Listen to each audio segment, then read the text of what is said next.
مثلا هل قصة هدان إذين تلمامه حديث الرجاني من أبو داود كيالي نبي عليه الصلاة والسلام يا الصحابة دي سوي دقال تغيين قولا دقال لا اسكو صاحرة وصار نقدين iyagoo soo socda ayaa nin gaalada ka mid oo malaa dadkii wax ka soo gaadheen ka mid ah ayaa wuxuu ku nadray anoo muslimiinta dhiig ka daadiya mooyaane inaanan hadhin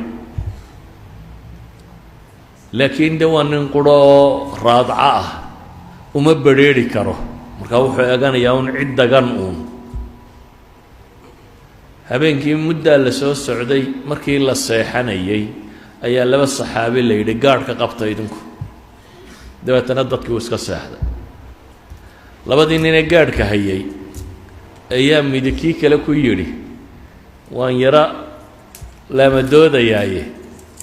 ee kici haddaad wax dareento muddo markii la joogay bay dareemeen meeshu inay nabad iska tahay kii hore wuu seexday kii dambana salaad buu galay رواياتك أحاديث قار كم يدو حيلين سورة الكهف وآخريني صلاة يسوق كتشرة يعني كي قال كان راعضة هاي قاضة هاي دبس سعداء أركي إن كان تاجاني صلاة كتشرة يضطك كلو عن دغدقاق كتشرين انتو مالو قصوق بضي أيو ليب كيسي قان صدي بو عبايستو قمون بكل فطن قمون بكل عيس حابي دبتنا wuxuu necbaystay inuu salaadiisa gooyo dhadhan buu ku haystay ninkii gaalka ahaa haddana kii labaad buu ku kiciyey waa ku dhacay bay yidhaahdaan haddana waa ku kiciyey dhowr leeb markay ku dhacday ayay soo gaadhay xilligii rukuucda wuu rukuucay markii uu dhaqdhaqaaqii ninkii inuu rukuucay dareemay ayuu isiri dawaa lagugu soo bixiyo gaalkii uu iska tegay dhiiggii ninkan ka dareerayey ayaa qulqulkii wuxuu u galay ninkii jiifay hoostiisa kii baa dhiigga arkay markaa wuu kacay isagoo leh subxaana allah war maxaad ii kicin weyday salaaddii markuu dhammaystay wuxuu yidhi waxaan ku jiray salaad baan tukanayo ilaahay baan la hadlayo waxaan necbaystay inaan munaajaadka rabbi kala gooyaa baan necbaysta yacnii ninkan nabarradu ku dhacayaan ee haddana dhiiggu dareerayo ee taagan mowqifkaasi xarajka ah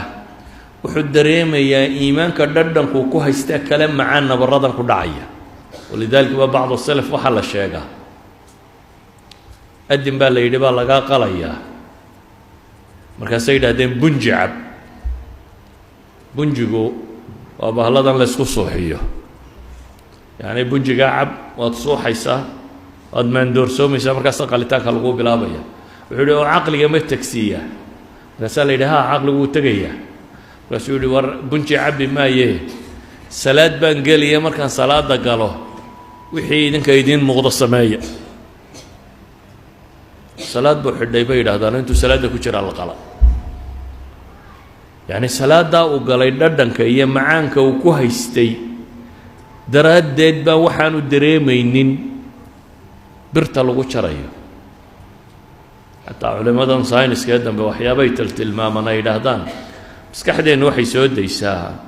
hormoonno tiro badan oo qaar ka midi ay qofka bini aadamkaa dejiyaan ama suuxiyaan siiba maalan markaad dagaalamayso dee qof istishaad nabarraa kugu dhacaya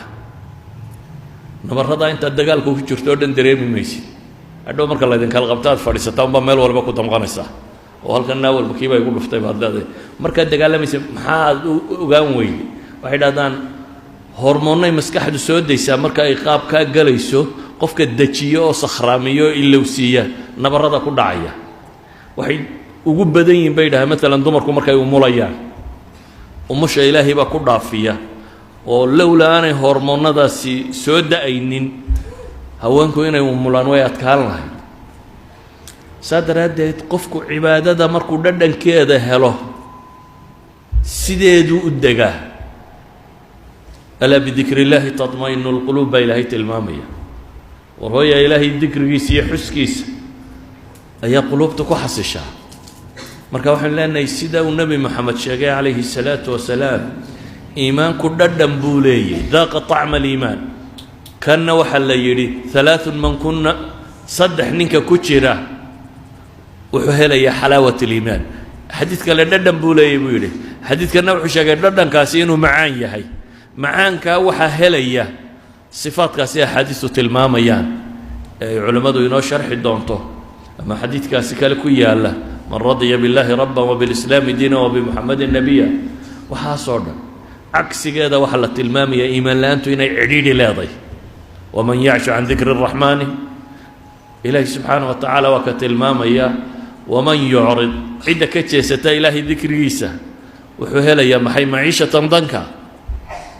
nolol cidhiidhiya. cidhiidhigu waa wax qalbiga laga dareemo. markaa marna qofku macaan buu dhadhaminayaa raaxat lbaal buu helayaa rida nafsi buu helayaa ilaahay u dhowaanshiisiiyuu helayaa. marna sakht iyo warwar iyo walbahaar iyo mashaakil ku tiro bata iyo nolosho aan dhadhan u samaynaynin wax kastoo hantiyo maadiya u haysto.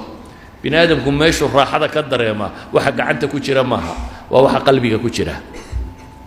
gacanta waxa ku jira kuwa ugu xoolaa badan leh marar badan bay ugu warwar badan yihin. dunida dadka istiile la sheega waa abaqa alwusta iyo wixii ka sarreeya. faqradu inta badan isma disho. waxaan leenahay markaa iimaanku macaan buu leeyahy. macaankaasi inay tafsiiliyaan culimmadaan u daynaya anigu waa u furfurayay une. وصلى اللهم على محمد وعلى آله وصحبه وسلم والحمد لله رب العالمين.